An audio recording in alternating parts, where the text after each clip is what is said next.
Hello everybody, welcome back to Spruverse, my scale model universe, people of Earth. This week we are going to SeaQuest to build this thing of beauty, the deep ocean transport from the television series SeaQuest, which I know just a thing or two about. Hello. I had a career in television for 38 years, and one of the things that I am very proud of is developing this beautiful television series. It took 18 months for me to do it with the great Jim Lima and, of course, Richard Lewis, my production designer. The three of us spent just about 18 months developing SeaQuest DSV, which ultimately sold to NBC. And it was one of those things where it was too big and too far ahead of its time. And unfortunately, at that time, it was very difficult to find writers who could really embrace this. The great Rockne O'Bannon, who actually is credited with creating the series, he wrote the pilot for me, the pilot episode, and then sadly bowed out for health reasons. That was only the beginning of my struggles, and we'll talk a little bit about that as we build, because it's one of those things I love to talk about. Now, this kit was one of several kits that the Monogram folks built or designed for us, and I was responsible for supervising and approving all of these things when I was at Amblin Television. And it was one of those things that I had never been involved in designing a model kit before. And the gentleman that came out to meet with me and talk about this, they needed a tremendous amount of information. Now, a lot of it we didn't have because these were not three-dimensional objects. They were just images that we had designed or created. They existed in our Bible, but they didn't exist anywhere other than in the world of CGI, because there was never a physical model made of any of these things. It all existed in CGI. The hope and intent was that the series was going to use CGI for all of its visual effects. Unfortunately, again, we were too soon. So our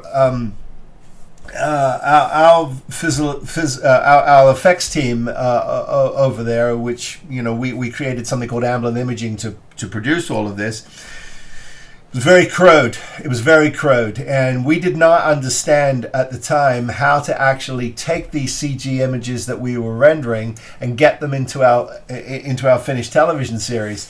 We didn't know. We were we were on the cutting edge, and so cut to today. If you can imagine, if only we had the tools at our disposal that we desperately needed when we were doing this, we would have been in great shape. The show would have been better off. But unfortunately, this was one of those things where it is what it is. I'm getting a chuckle reading these instructions here because again, a lot of this was just sort of invented copy for these models. And what I think is hilarious as I'm reading here is, first of all, it was the year 2018. Can you imagine that? That's hilarious, 2018. And the Deep Submergence Vehicle, DSV 4600, would explore the depths of the oceans. Now, just talking quickly about that before we start the build.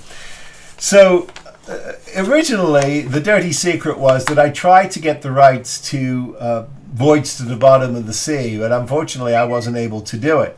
Net result is I had to invent my own version of this, and that's how we got SeaQuest DSV. The DSV part of it, Deep Submergence Vehicle, came from the fact that I had hired Dr. Robert Ballard to be my consultant on the show, and he took me down to North Island in Coronado, down here in California, to the Deep Submergence Operations System. That is a highly technical, relatively top secret group that are involved with these deep submergence vehicles, submersibles that can go much deeper than any of the nuclear-powered submarines or any submarines in their fleet. They could actually go a lot deeper. The reason why those submarines were important, because they had a program where they were attempting to figure out how to actually rescue crew from submarines that weren't able to get back to the surface. So there was all kinds of other interesting things: mapping the ocean's floors, secretly monitoring other countries with high-intensity cameras. Fascinating stuff, but that's where it came from. The 4600 happened to be, it actually happened to be our phone number at Amblin. It was the last 4 digits of our phone number. So there you go. That's where 4600 came from. Continuing to read on here.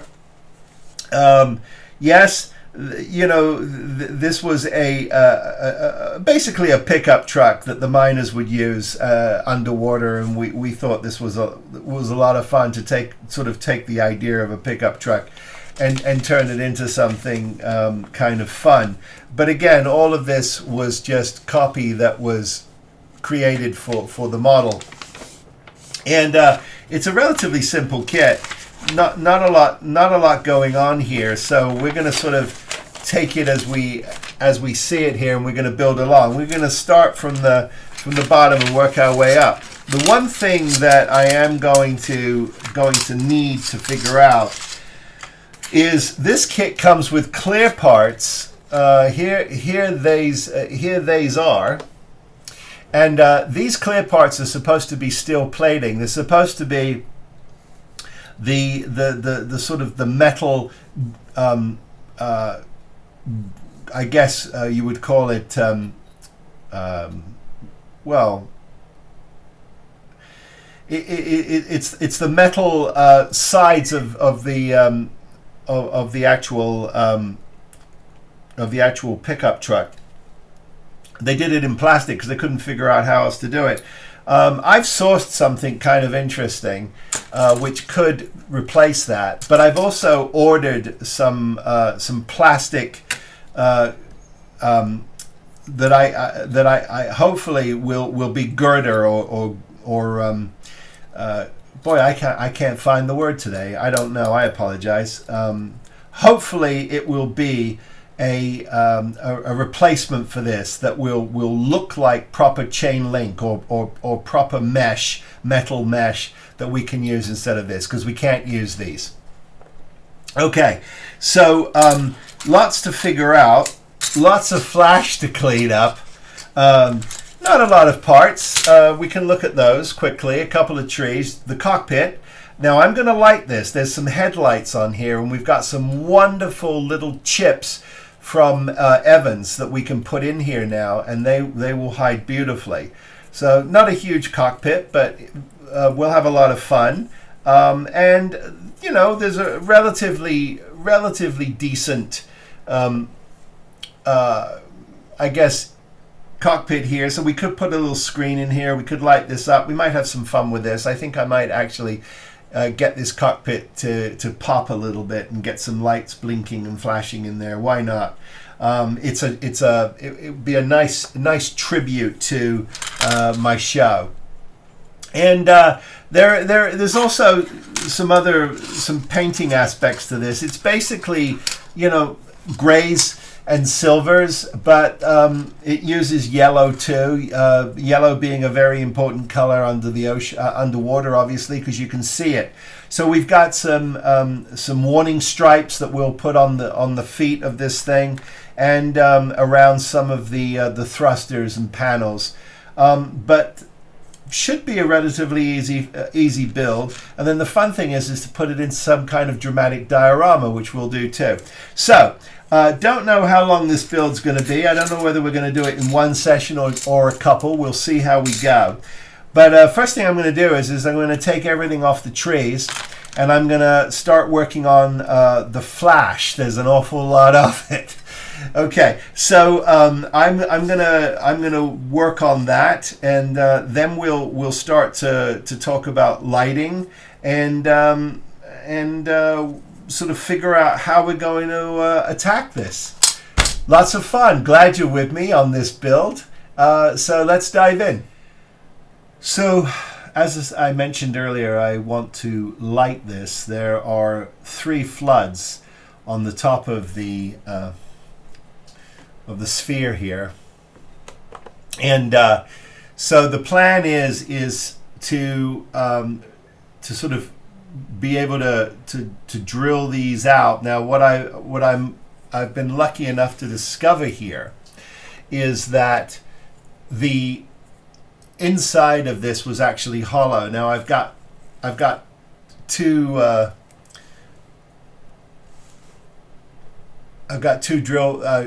two holes here, one poked through, but that's no problem. The other one I can fill, but they are empty. So the nice thing about that is I can get a little chip in that. And the way I accomplished that is I got my prox on here, and I got it on a very, very super low, and it's so low, in fact, that it's not going fast enough to actually melt the plastic, which is why I love this prox on. You can really control it.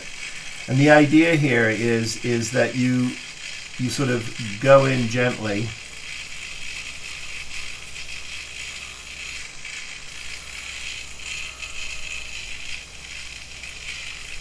And just pop down. I don't want to go in too far, but I want to go in far enough where I can actually feel it. And when it starts to overheat, you know, you'll get plastic melting on the drill bit, and I'm just able to let that harden, and then I just crack it off with a pair of pliers. It comes right off. But I think you can see what I'm doing, and I'm able to clean that up. And the nice thing about that is once it's all cleaned up, then you're going to just take an X-Acto knife and you're going to carefully clean this and sand this until these are perfect. And then my chips will go in here, and then I can use a little bit of my Solares clear acrylic, crystal clear, on here as lenses, and they'll harden right away, and that will be sorted. And the cables, it's perfectly fine to have these cables hidden here, and what I'll do is I'll drop them. They'll come here, and I'll drop them into a tiny hole either here or here. But and we'll paint those black, and they'll actually look like they belong, and that will take care of those headlights. Then there is a couple of floodlights. There's an opportunity for a couple of floodlights on the front of this kit. Now I haven't seen those yet. I've only seen thrusters, but I believe it's these. I believe these are those. These are them. I believe. I'll take another look, but I believe here they are, right here. So I'll do what I was doing with the others. We'll figure out how to at least drill a little bit of these out and get our chips in there, because fortunately our chips will work beautifully. I mean, you know, we've got some fiber optic opportunities too. But anyway. So that's what I'm doing, and I'm going to keep doing that, and we'll clean these up. And then what I'll do is I'll pull some chips and thread those in here, and we'll take a look at what that looks like lit. Okay, so that's a result. I have a Pico chip SMD that I have installed in the center flood, and that's a really nice result. And it's kept in place by a hole that I drilled in the back, and I sealed that up with some of my light curing frozen putty. I swear by this stuff. Now, for those of you who haven't seen this before, it's by the same company that produce 3D printers.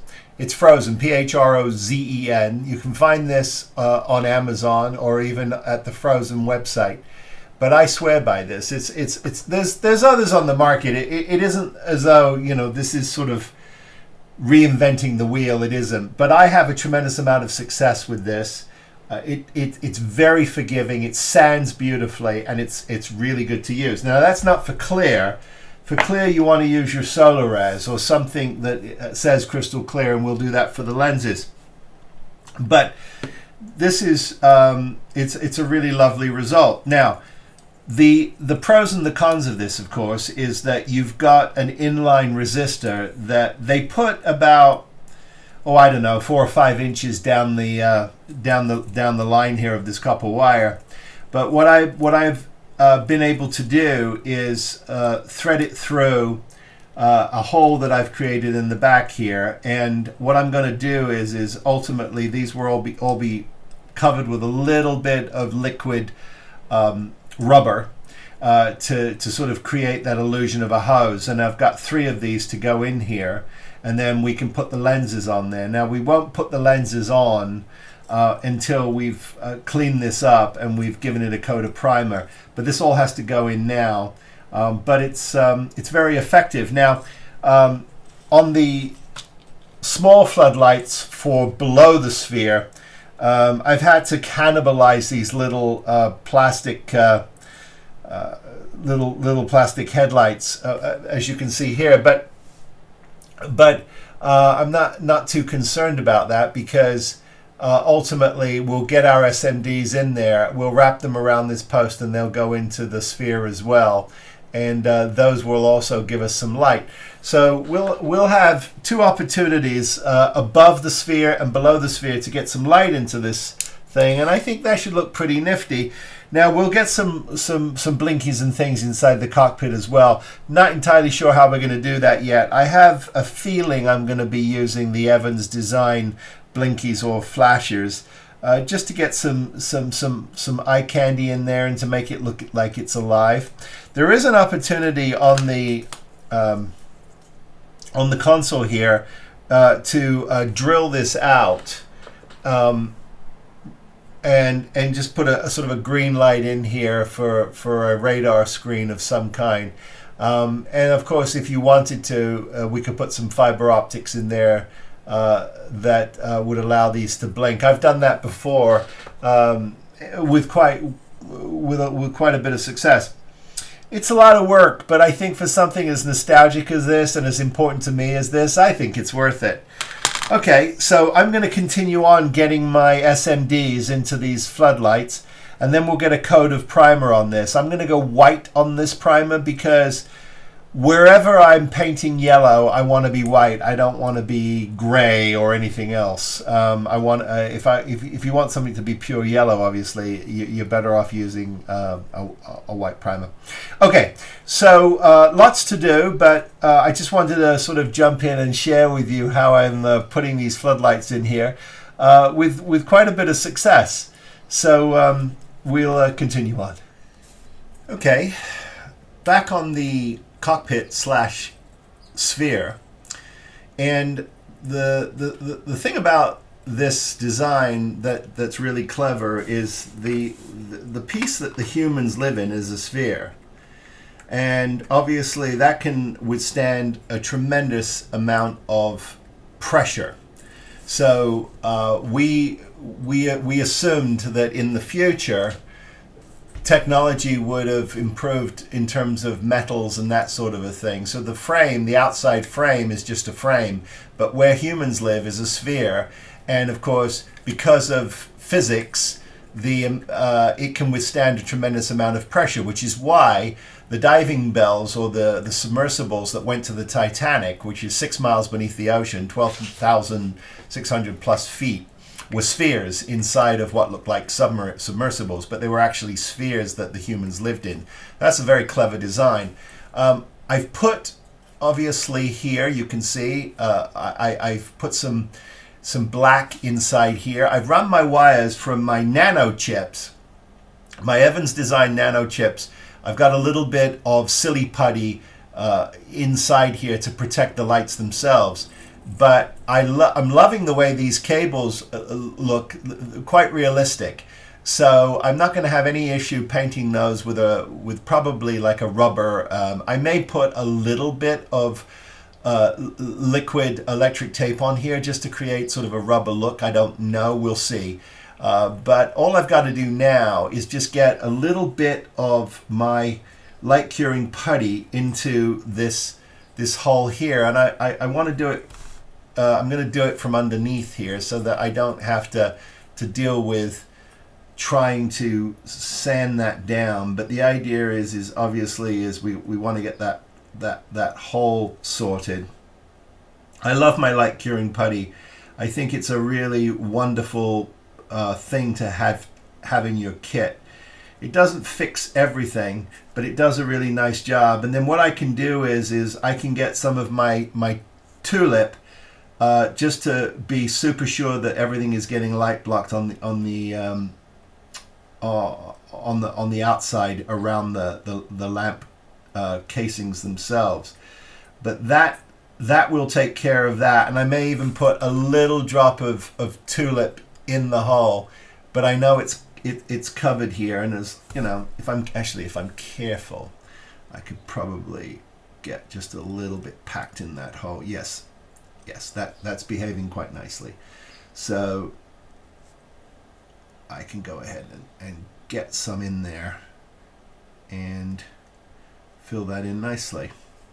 So that's what I'm working. So now what I'm going to have is I'm going to have the outside primed in white, and then so because the lower half of this is yellow and the top half is sort of like a steel gray sort of color.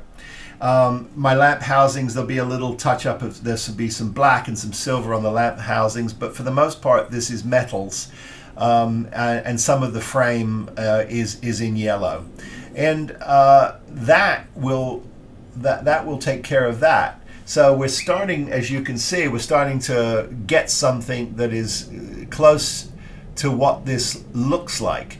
So we're getting there. More progress. Stick around. Continuing on with my lighting plan, I'm going to put a green chip SMD here. So the first thing I got to do is I've got to open this up.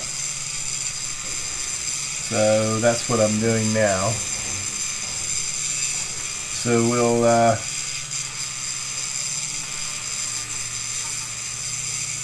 I'm using a Proxon here because the Proxon and my micro drill bits are really good at grinding, especially small areas like this, and you can be quite accurate, and it's nice and clean.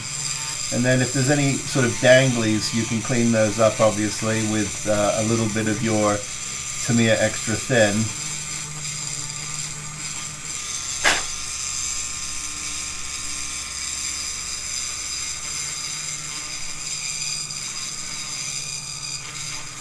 I'm just going to go ahead and... Now, you might be able to see a little bit of this from the side window.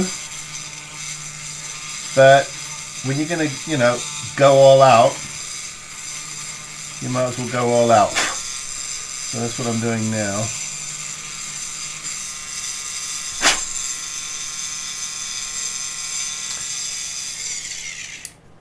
Okay.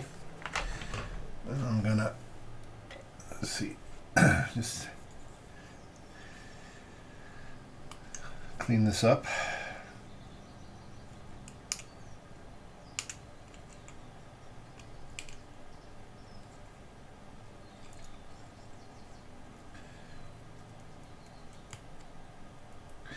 Sometimes I think it's really good practice to work on something that you can't really see.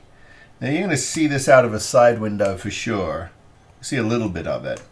But it's great practice, I think, for things that can be seen. So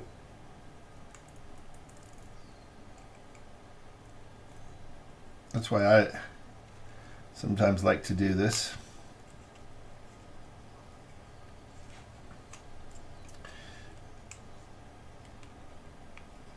And again, this isn't anything any of you don't know, but forgive me. This is for those who are joining us who are learning, as I did and continue to do. So some of the things I say may seem obvious to some, and to others they're not so obvious. But that can be cleaned up with a file to get nice square edges.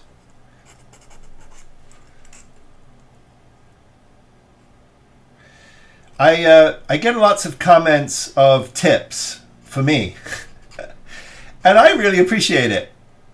Sometimes I do things on camera that I'm not aware that I'm doing, or I'll do something and perhaps there's a better way to do it. So I do appreciate that very much.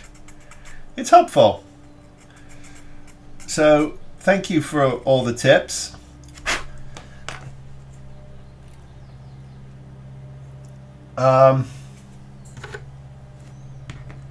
Can always do with a tip, right?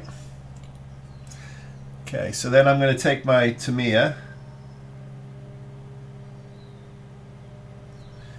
and just clean that up like that. Okay, so I've got my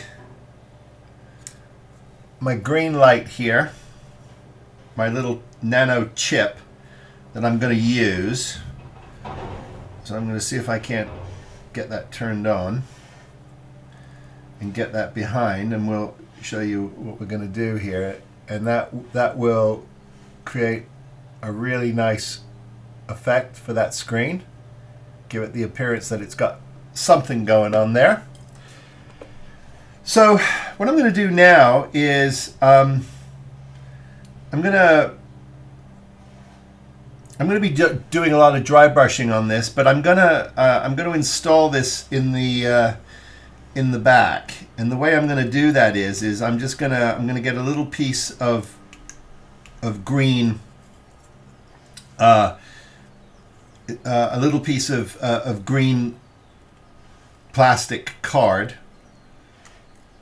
green tinted card, and I'm also going to see if in my little stash of decals I've got perhaps even a transparency. Paul over at Paragraphics oftentimes creates transparencies for things. He certainly did it for the 2001 pod, and so I have a few of those left over because I've built a couple of those, over the years. So I'm gonna dive into my stash, see what I can find, and we're gonna get this. It's so funny how I can just spend the next 20 minutes making sure that that's nice and square, even though you'll never see it. I want it to look nice. Okay, so I'm gonna find that transparency. We're gonna get a coat of primer on this, do a little dry brushing, get that in, and we'll see what that looks like with the dry brushed. I might even do a little dry brushing on camera. But yeah, and that will sit in the front of the cockpit. Sort of sits with its back to you like this. That's how it's going to sit. And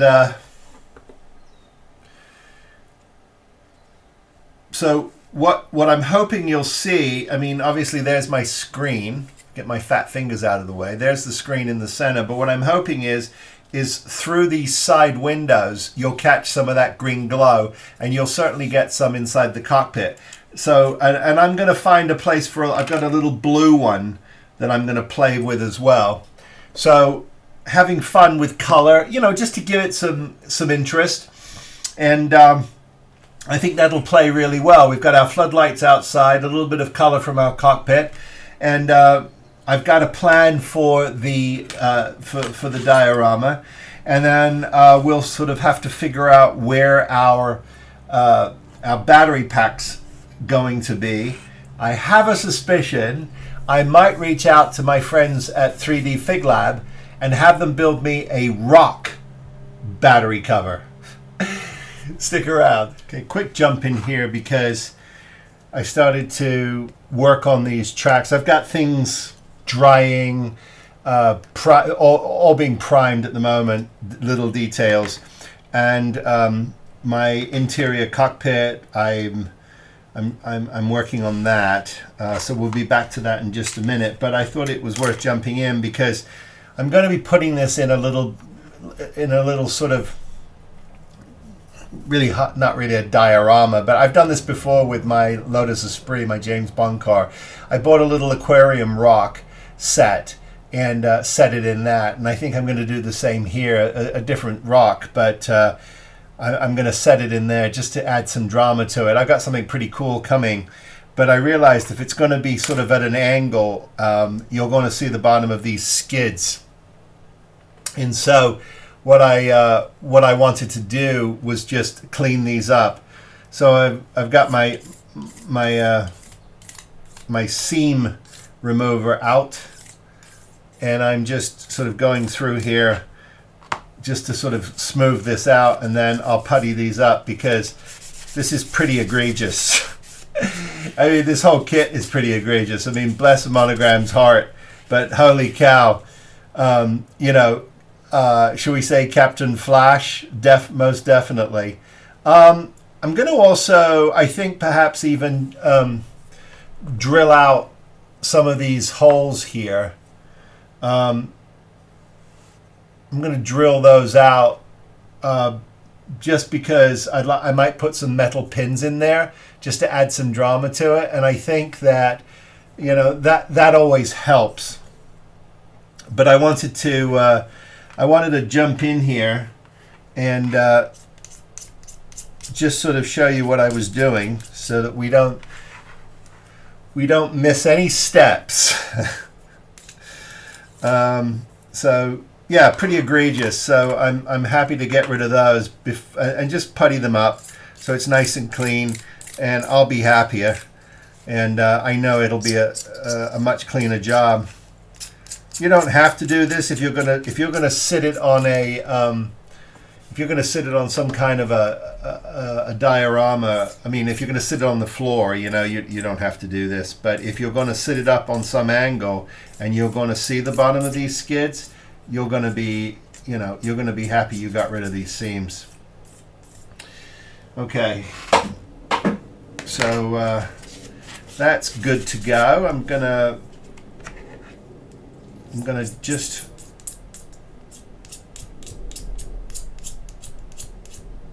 there.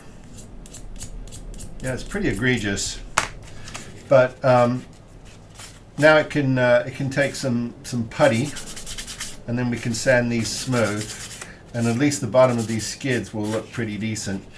I'm also just removing a little bit of flash from around all of these places. I'm doing that. I'm just going around with my knife and doing that. Just some injection pin marks and things of that nature. I'm just getting rid of when I can. Since this is going to be a dark color, it should hide a lot of sins, but sometimes these injection marks, they're a little annoying. I've got the same thing here on this side of the skid, but I'm going to leave that because, well, no, I'm not going to leave it. I'm going to clean it up. I think I can. I was just worried about being able to clean it up, but I think I can. My blade gets in there quite nicely.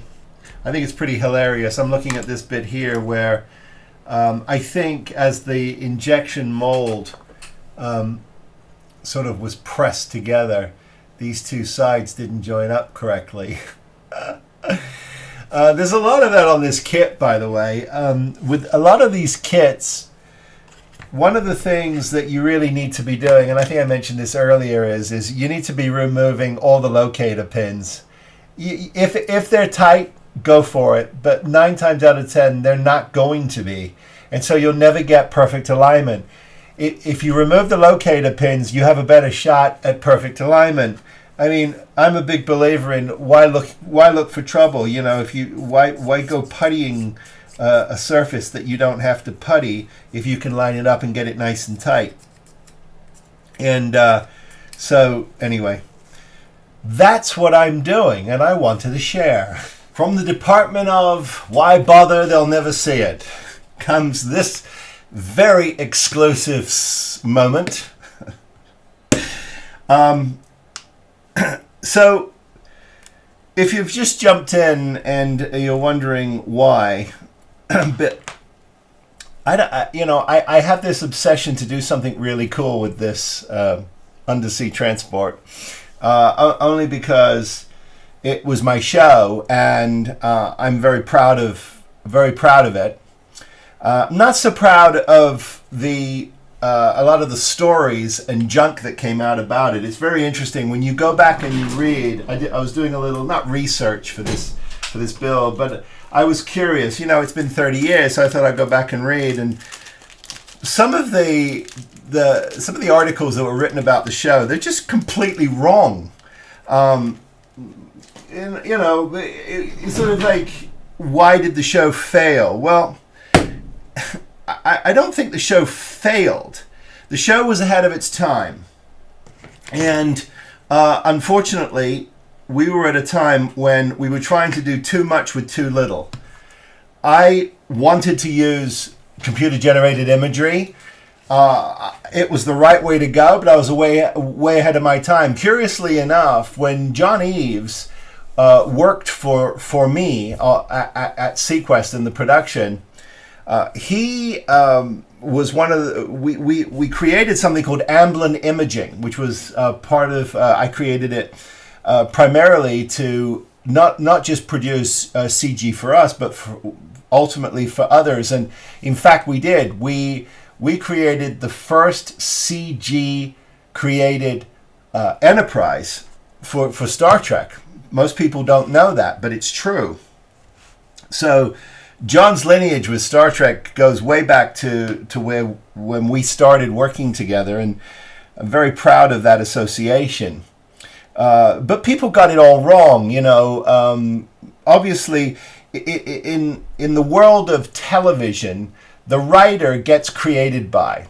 I created the show, but because they put words on a page and because of the way unions and contracts work, he got created by. Now, Rockney did not stay with the show. He created Farscape, a lot of you may remember.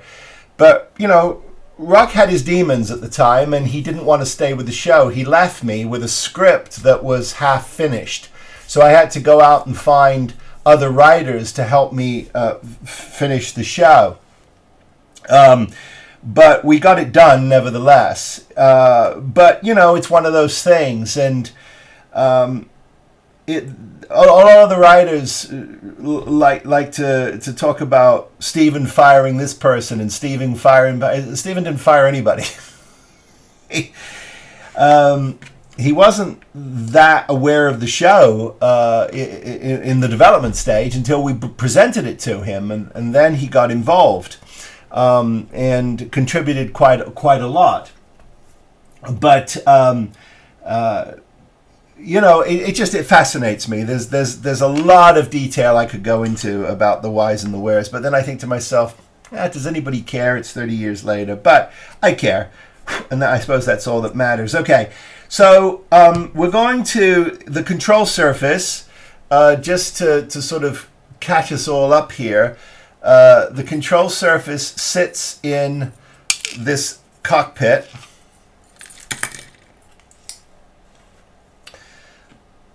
I wasn't ready for you, but I'm here now. Control surface is here. I put a nano green SMD from Evans behind the screen. I've cut out that center portion.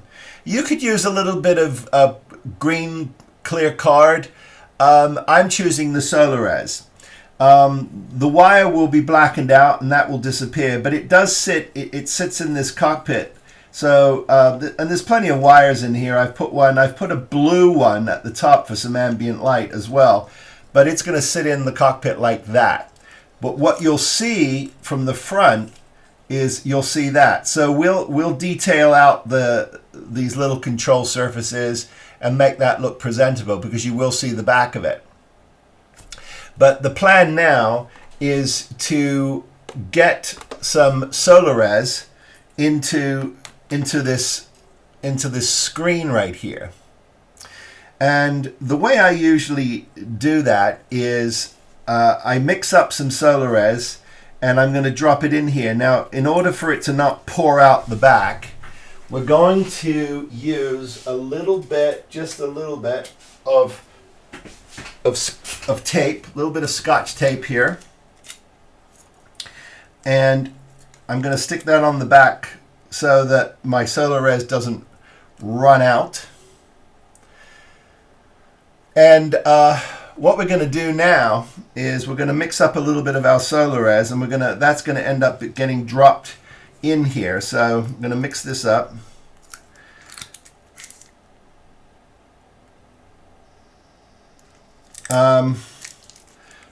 Not cheap Solarez, not cheap, but it's a great product. And the viscosity of this is perfect for screens because you've got a little bit of working time, and you can. I find you can control it a little better. Okay, so we're going to go in here with a little bit of our green clear, which is starting to lose its. It's starting to lose its liquidity. I'm going to have to work on that. So in that goes. And you get this sort of gunk.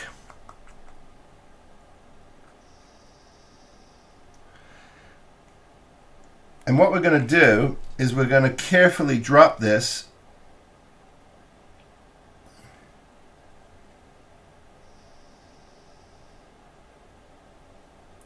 in here like this.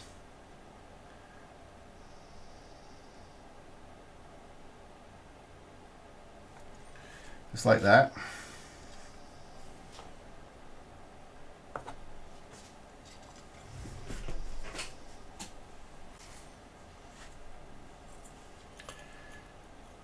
And we'll let this, give it a chance to sort of find its own level, because it will.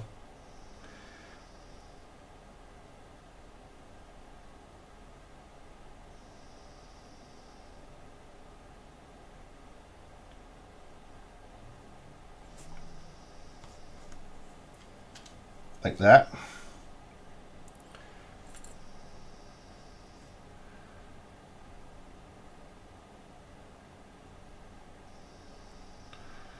And there you have it.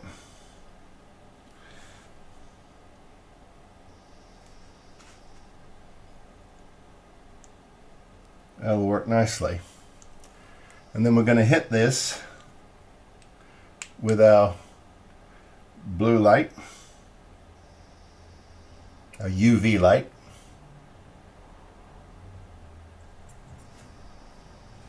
And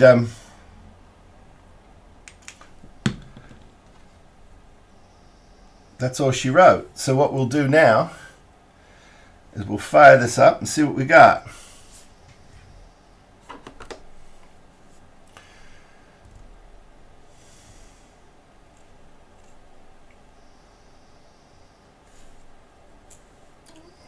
There. One radar screen, no waiting. Going to get this wire hidden, and then we're going to come back and I'm going to do a little dry brushing on this computer screen.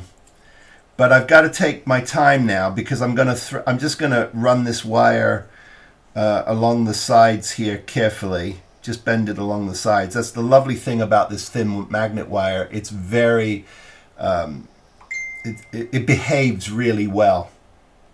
Okay, so I'm going to take my time, get this wire out of the way and hidden, and then we'll do some. I'm going to do some dry brushing on this, and then we'll finish up detailing out the cockpit, and then we should be ready to install, because my clear glass goes on the outside on the rear and in the front too. The nice thing about these clear pieces of glass is they don't go in from the back, they go in from the front. Now, it is a little trickier to keep it clean, but I do prefer it because if you've made any mistakes or you've got something to touch up, you can still get in that cockpit till the very, very last minute.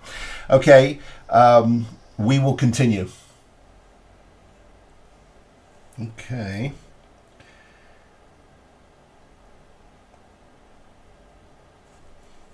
I'm just putting a little backing on the what will be the front of this, because ultimately that's what we'll see, and I wanted to hide the wires and make it look a little cleaner, so I think that looks a little nicer.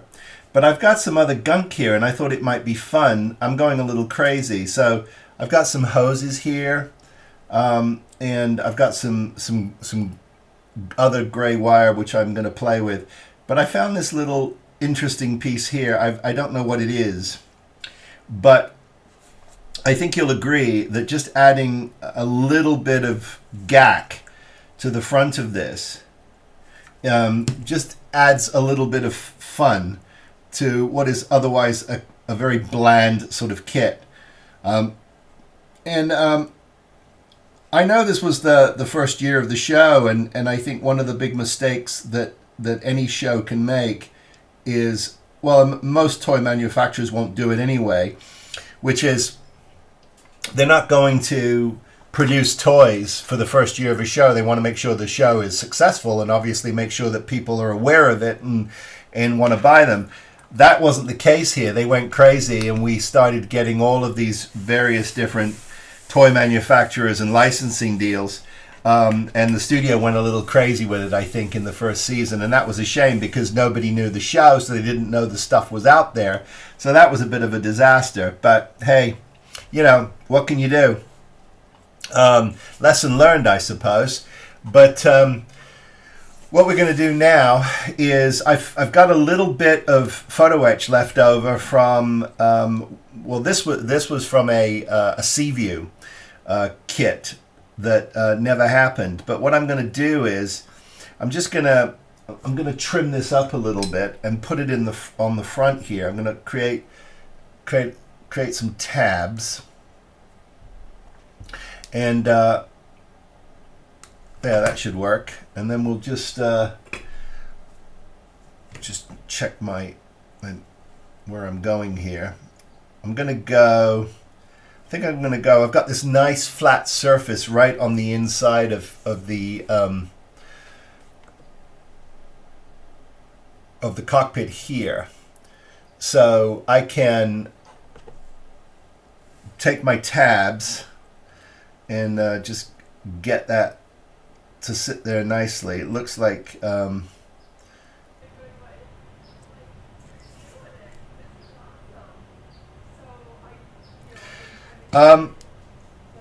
I know I'm being a little kind of weird with this build, but like I said, it's a nostalgia trip for me, so you'll have to forgive me and indulge me.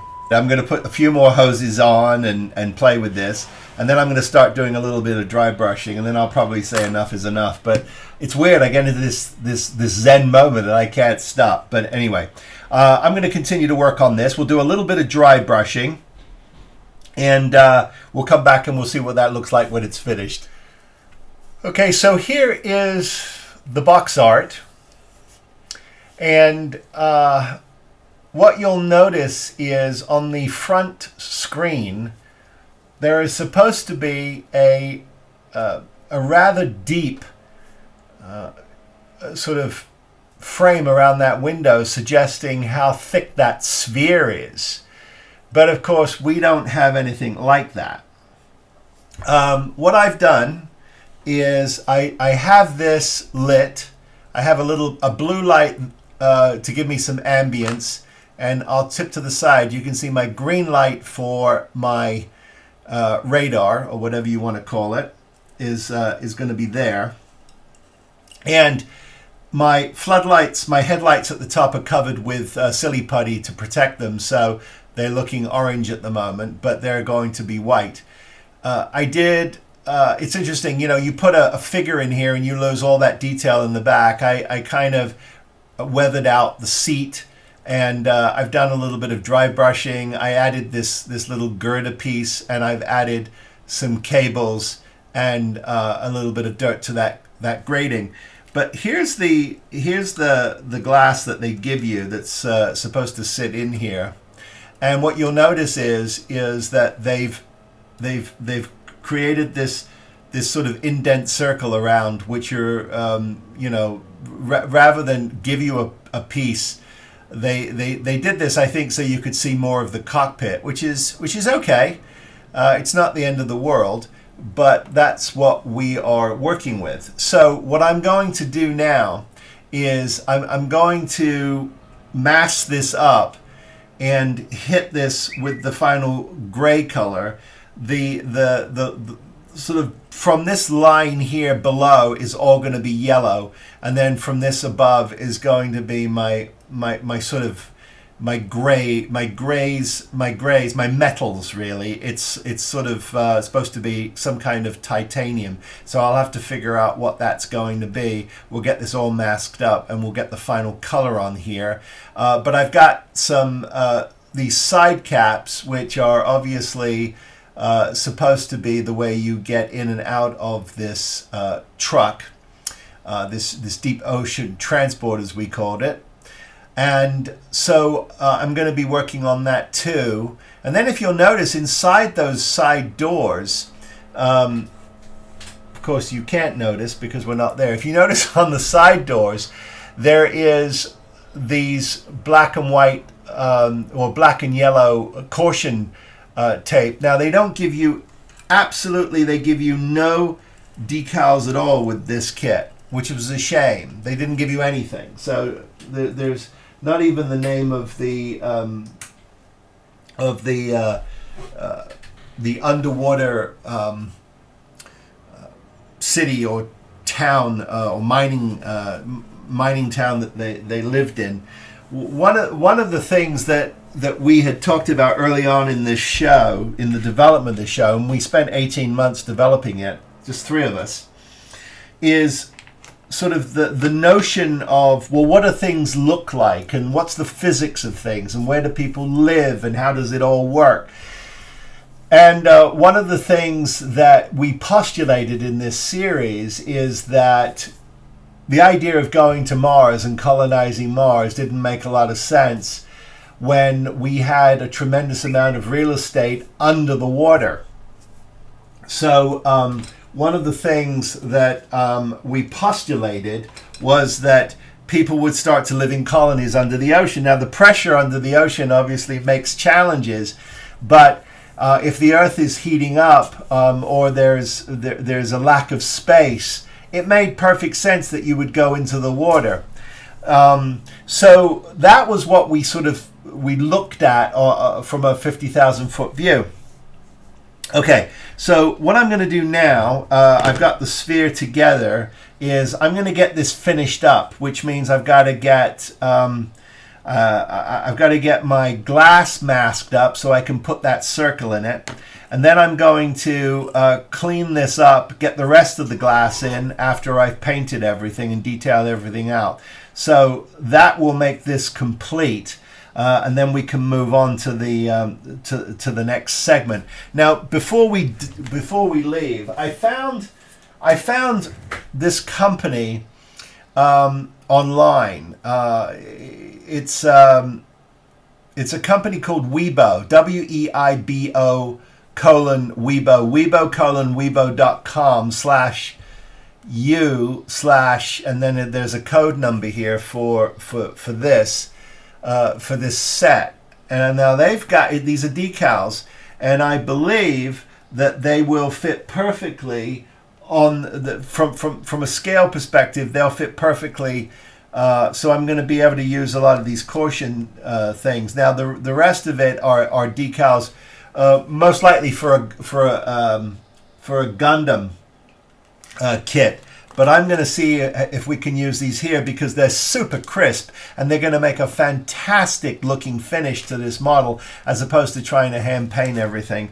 And I just don't have the temerity to to pick up the phone and call Lou, especially this close to Wonderfest, and say, hey, can you make me some masks? It's like, no, I won't do it. He would. I know he would, but I won't do it because that's not right. Gunmetal. It's the Model Air Vallejo 71.072.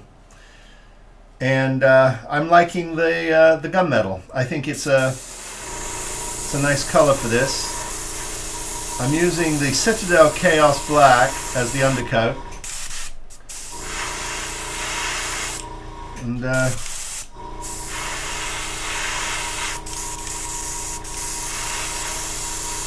working quite well.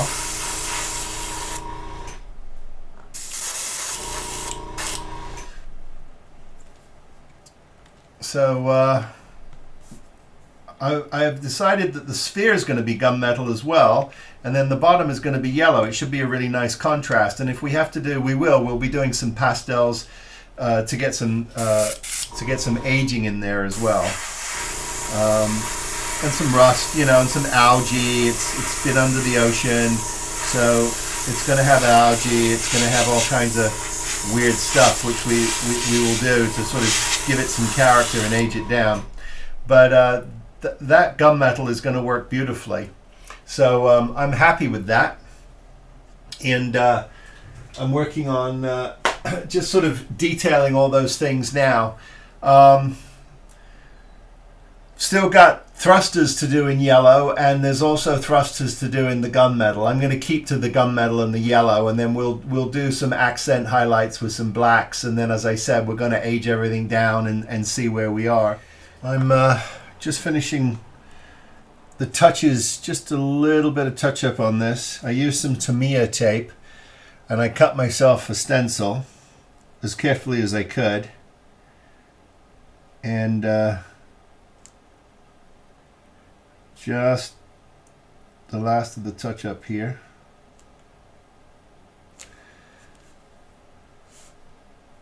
Okay, I'll take that. I'm not going to mess with that anymore.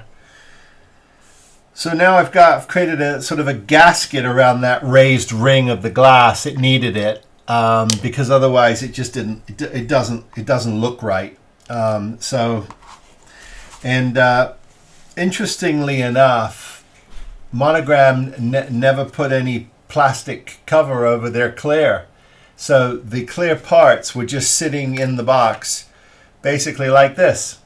And so the net result, of course, is some scuff marks, which I can get out with some cleaner.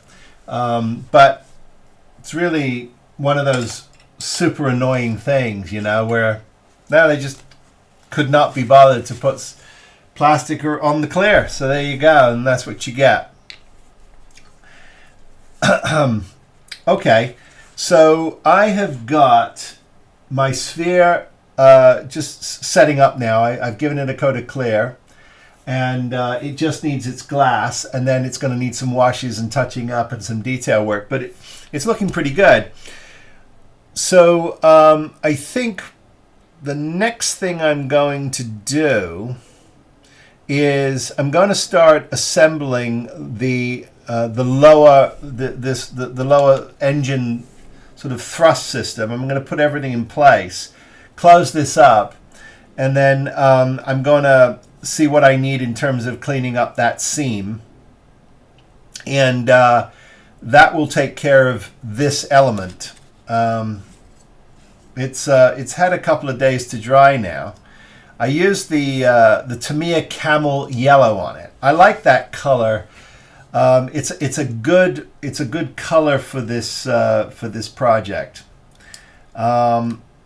But I can see I've got some serious cleaning up to do. Not too much, but here's another example of how terrible these locator pins are.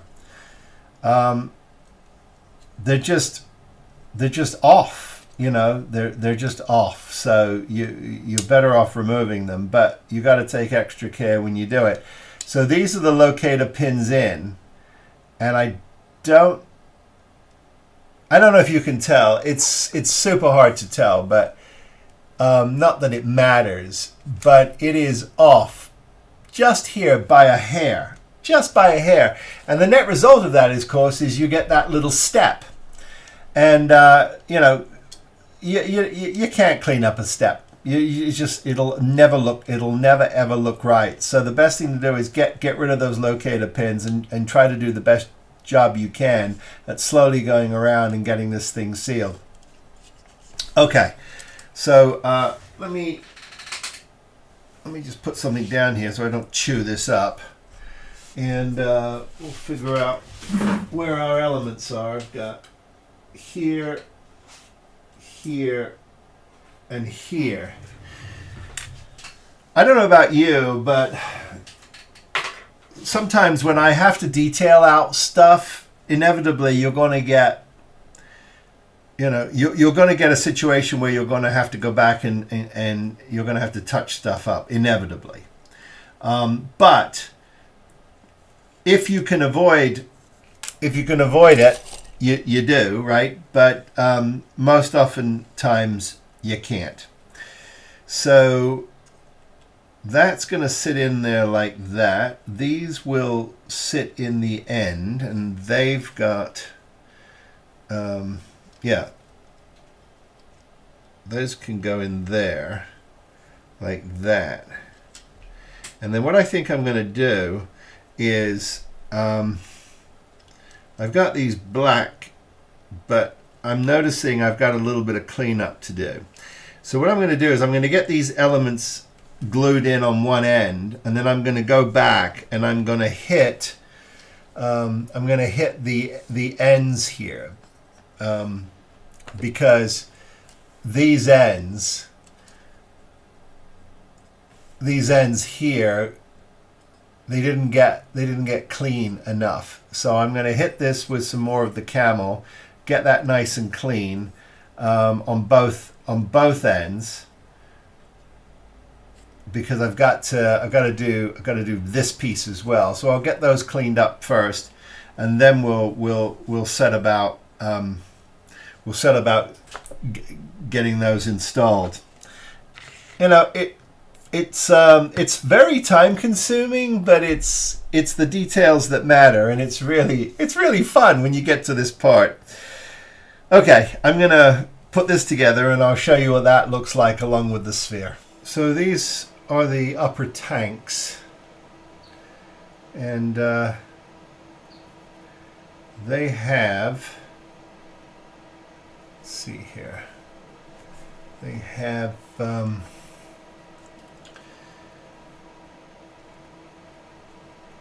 little masking tapes on them. I'm trying to see how I did this. Okay, here we go.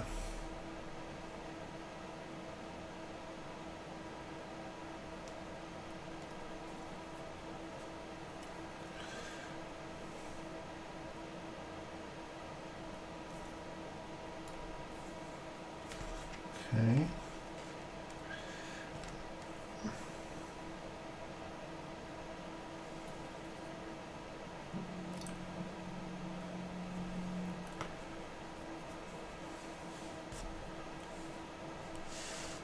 Okay.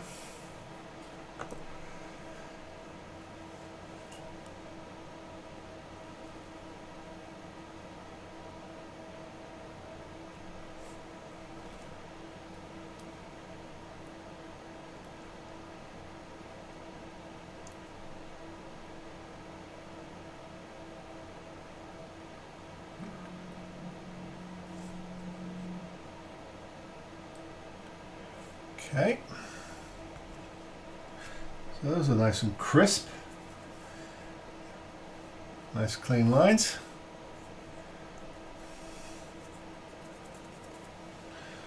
Let's see here.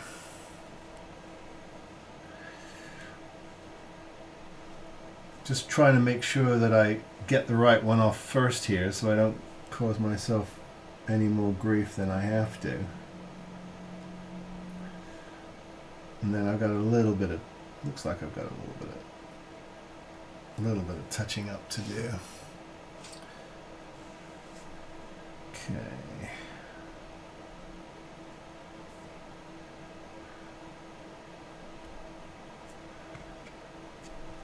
Okay.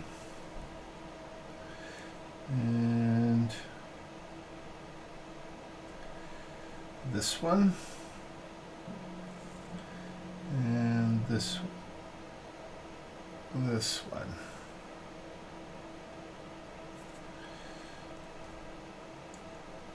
There we go. Okay.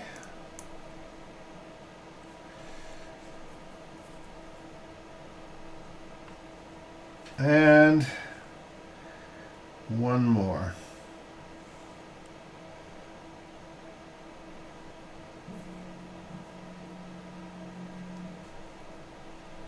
Okay. Let's see.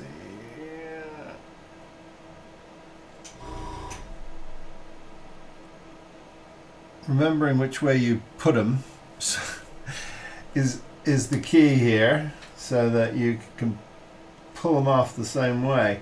It is hilarious how I'm struggling to get this tape. It's 1/32 tape. It's actually 1/16, I think, off my fingers. When you want it to stick, you can't get it to stick. It's pretty funny, but that's okay. It did the job. It did me proud. Let me get this one off.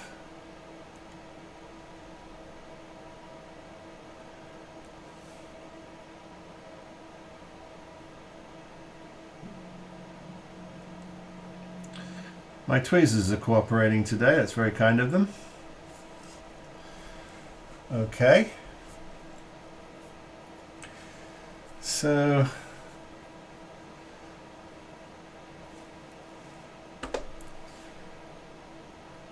I'm happy with that. And another job down.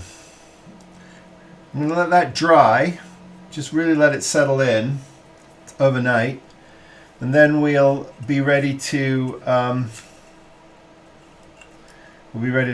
put a coat of clear on that. But look at this little sucker coming together. Starting to see this thing coming together. And this is looking really good. I'm very happy with this. I'm just doing a little touch up here with some putty. But let me see if I can't get this powered up for you. And let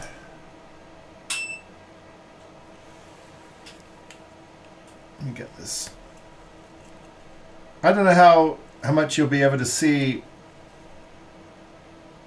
in the studio lights, but I think you'll get the idea. That's very good. So I've got a blue light that's just washing the interior. My 3 floodlights are on.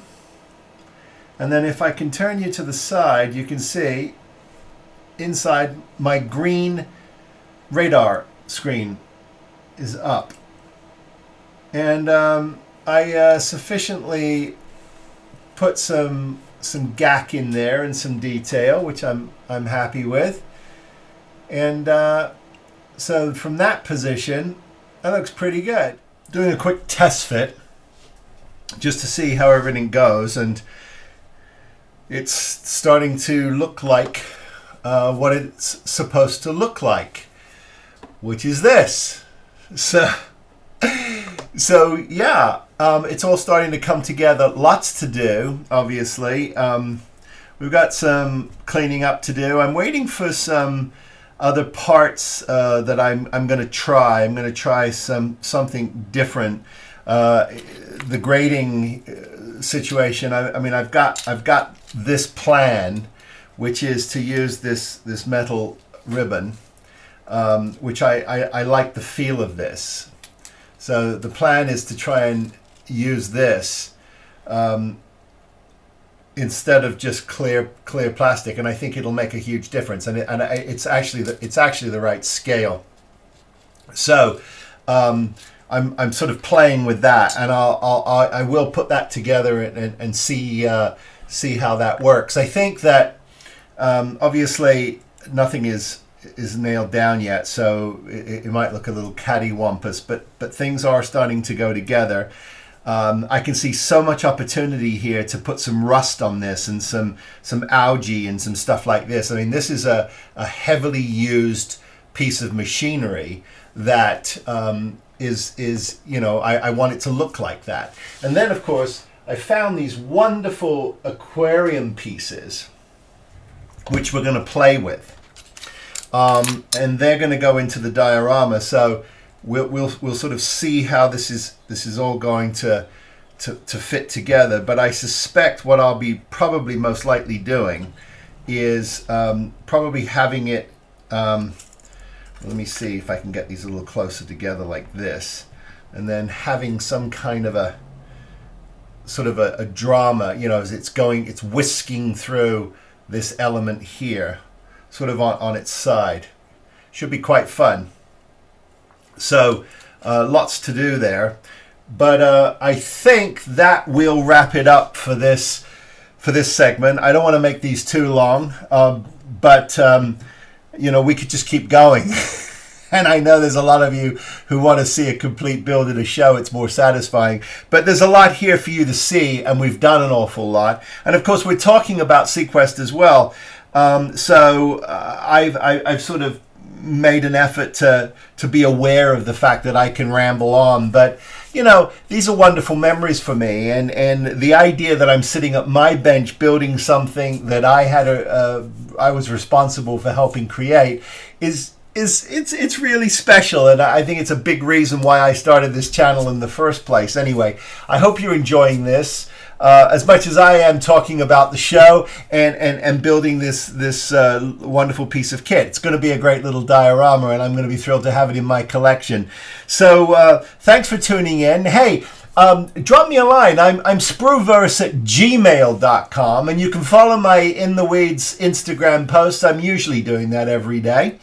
And we'll finish this up in part 2.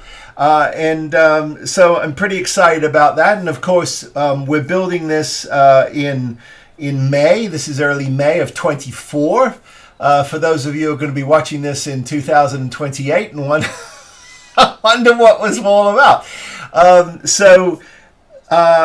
We're a few weeks away from Wonderfest, and I'm pretty excited about that. And there will be a special video coming out on the 24th, I think, that will reveal what I am taking to Wonderfest. I kept it under wraps. So that's exciting. That build show will be coming out as well. So lots of content this month on the channel. Hey, as always, thanks for joining me. I wish all of you, please be well, be safe, build something. Come on, let's build something. And I'll see you next time. Take care, everybody. Be well.